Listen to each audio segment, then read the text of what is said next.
वहीं सूर्य की उपासना का महापर्व छठ कल से नहाय खाए की रस्म के साथ शुरू हो चुका है और आज खरना का दिन है।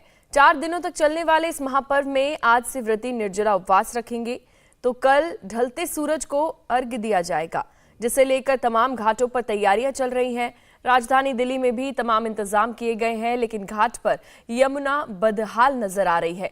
यमुना में अभी भी जहरीला झाग फैला हुआ है, जिसमें उतरकर डुबकी लगाना खतरे से खाली नहीं है और इस मुद्दे को लेकर राजधानी में खूब सियासत भी हो रही है। बीजेपी यमुना नदी में बने झाग को दबाने के लिए केमिकल स्प्रे पर सवाल उठा रही है। तो वहीं आम आदमी पार्टी इन आरोपों पर सख्त ऐतराज जता रही है। दिल्ली के हेल्थ मिनिस्टर का कहना है कि उनकी सरकार ने छठ मनाने वालों के लिए 1000 आर्टिफिशियल तालाब बनाए हैं। हर वार्ड में 40,000 रुपए दिए गए हैं।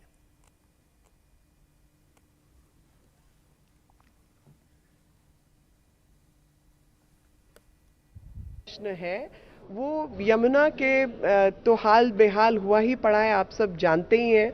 और उस हाल बेहाल में जो कारण है पोल्यूशन के, प्रदूषण के, वो पानी से संबंधित है।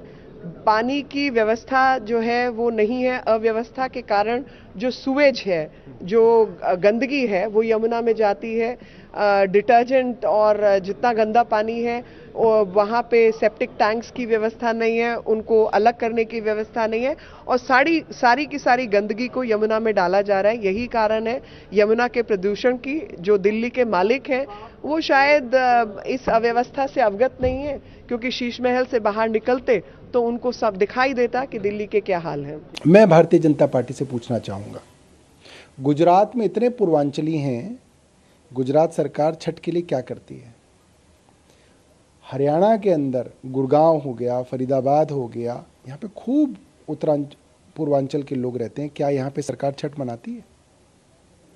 महाराष्ट्र के अंदर लाखों की तादाद में यूपी, बिहार और पूर्वांचली लोग रहते हैं। क्या महाराष्ट्र में भारतीय जनता पार्टी की सरकार को अब वर्षों हो गए, क्या वो वहाँ पे छठ का आयोजन करते हैं? 15 साल से एमसीडी के अंदर भारतीय जनता पार्टी की सरकार थी, क्या एमसीडी ने छठ का आयोजन किया? नहीं किया।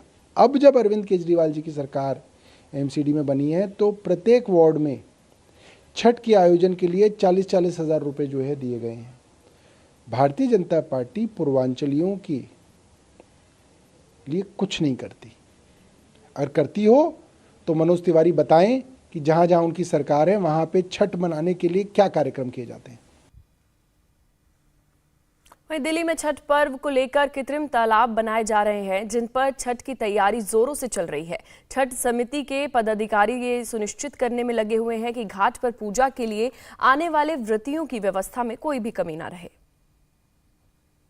पूर्वांचल के लोगों के लिए छठ जहां आस्था का महापर्व है, वहीं राजधानी दिल्ली में चुनाव का और राजनीति का एक बहुत बड़ा मुद्दा है छठ पर्व। मैं इस वक्त आईटीओ के हाथी घाट पे हूं और विडंबना देखिए कि यमुना नदी के किनारे भी एक आर्टिफिशियल घाट बना है छठ मनाने के लिए।